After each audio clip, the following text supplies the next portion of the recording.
Hello hi नमस्कार, मी जयश्री स्वागत करते पुन्हा एका माझ्या छोट्याशा न्यू व्लॉगमध्ये।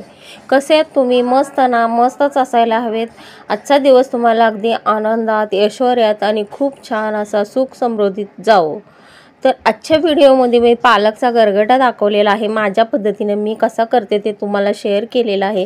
व्हिडिओ पूर्ण पहा आणि व्हिडिओ कसा वाटला हेही कमेंट्समध्ये जरूर सांगा। तर आता मी गरम पाणी केलेलं पालक स्वच्छ धुवून कापून घेतलेला आहे आणि गरम पाण्यामध्ये पालक टाकलेला आहे। पालक टाकून त्याच्यामध्ये हरभऱ्याची डाळ आणि थोडासा टोमॅटो टाकलेला आहे आणि शेंगदाणेही टाकलेले आहेत। तुम्ही शेंगदाण्याचं कूटही टाकू शकता आणि शेंगदाणे। नंतर आपल्याला छान असं झाकण ठेवून शिजवून घ्यायचं आहे सर्व। तुम्ही कुकरमध्येही हे सर्व शिजवून घेऊ शकता। आणि मी टोमॅटो का टाकलेला आहे, थोडंसं आंबूस लागलं ना खूप छान वाटतं। आणि हे बघा, आता डाळ अशी छान शिजलेली आहे का, पालक शिजलेला आहे का गीर ते बघायचं आहे। तुम्ही कुकरमध्येही शिजवून घेऊ शकता। तर मी असं मग परत नंतर काय केलेलं आहे, शिजलेलं आहे तर मी पळीनं असं ठेचून घेतलेलं आहे। तुम्ही मिक्सरलाही लावू शकता, कारण पालक गीर झालेला। तर 2 मिनिटात माझं ते गीर झालं आणि मग मी असं मिरची, लसूण, थोडंसं जिरं असं ठेचून घेतलेलं आहे। तर कधीही बघा, खलबत्त्यामध्ये आणि मिक्सरमध्ये वाटलेलं खूपच खलबत्त्यामध्ये वाटलेलं ताजं ताजं खूपच छान चवीला लागतं। आणि मिक्सरमध्ये वाटून ठेवलेलं ते खूप दिवसाचं, म्हणजे 2-3 दिवसाचं जरी असेल तरी चव वेगळीच लागते। म्हणून मी खलबत्त्यामध्ये 2-3 मिरच्या, 2-4 लसणाच्या मोठ्या पाकळ्या, थोडंसं जिरं असं वाटून घेतलेलं आहे। आणि तेल असं हे पालक शिजलेला काढून घेतलेला आहे। तेल असं त्याच पत्याल्यामध्ये मी तापायला ठेवलेलं आहे प्रमाणात। आणि तो लसूण, जिरे आणि मिरची वाटून घेतलेली मी त्याच्या तेलामध्ये कडक तेल झालं की लगेच फ्राय केलेली आहे आणि छान असं हलवून घेतलेलं आहे। छान असं आपल्याला फोडणी द्यायची आहे, कडक असं भाजून घ्यायचं आहे लालसर। आणि हे बघा, फोडणी अशी तरतरली ना खूप छान चव येते भाजीला।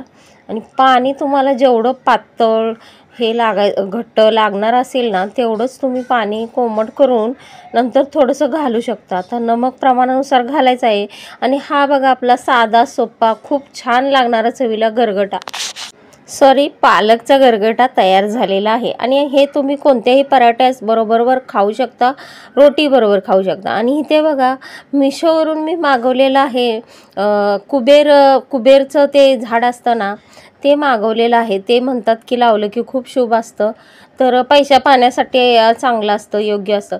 तर मला तसं काही नाही पैशासाठी, तर पूर्वीकडे लावलं की म्हणतात आपल्याला शुभ असतं। तर मी त्याच्यासाठी मागवलेलं आहे, आपल्याला शुभ व्हावं म्हणून। तर बघू शकता, छान असं पूर्वेकडं मी लावणार आहे। छान मिशोवरून आलेलं आहे। आणि हे बघा, आता मी कपाटातलं इथे छान असं कपडे लावलेले आहेत। तर नको ते कपडे मी बसत नव्हते, डल झालेले कपडे साईडला काढून इथे केमच्या इथे म्हटलं कॅन्सर पेशंटला द्यावीत, किंवा म्हटलं गरीब कोण असं, म्हणजे तिथे खूप लोक असतात केमच्या इथे ॲडमिट वगैरे पेशंट करणाऱ्याला रस्त्यावर ती राहिलेले असतात, तर त्यांना म्हटलं थोडीशी द्यावीत। तर इथे माझं ते चाललेलं होतं, कपाटही लावावं, कपाटात कपडे काय बसत नव्हती।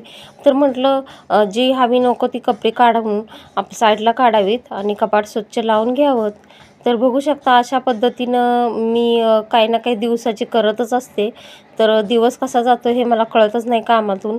तर खूप सारे कपडे माझे निघालेले होते, कारण पोट कसं वयानुसार आपल्या 30 ते 35 वयाच्या पुढे पोट तेच राहत नाही बायकांचं, तर वाढत जातं, त्याच्यामुळे पोटामध्ये ड्रेस बसत नाहीत।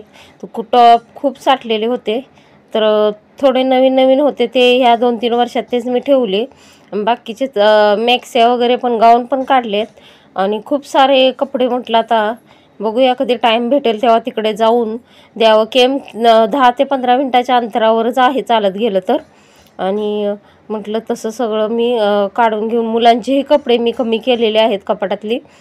तर बघू शकता, तर असं मी म्हटलं किती वेळ लागतो ना असं काम करायला। मग जेवण वगैरे झालं की हे सगळं मी काम करत होते। आणि बघू शकता, असा ढिगारा लागलेला माझ्यासमोर, मला काही सुचतच नव्हतं कोणतं काढू कोणतं नको।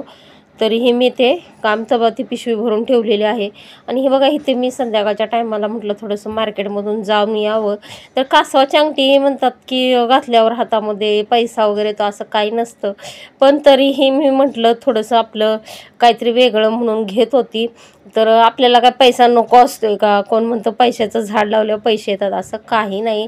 आपल्या नशिबातलं कोण घेऊन जात नाही आणि आपण कमवल्याशिवाय कधी येत नाही. हे बरोबर आहे का चुकीचं आहे ते सांगा, कमेंट्समध्ये जरूर सांगा. कमवल्याशिवाय पैसा नाही.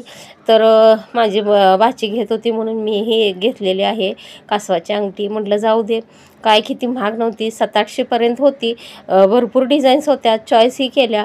आणि हे बघा, बघू शकता माझ्या बोटामध्ये आहे ती मी मेटलमध्ये घेतलेली आहे, चांदीमध्येच आहे पण कलर जात नाही, बघू शकता.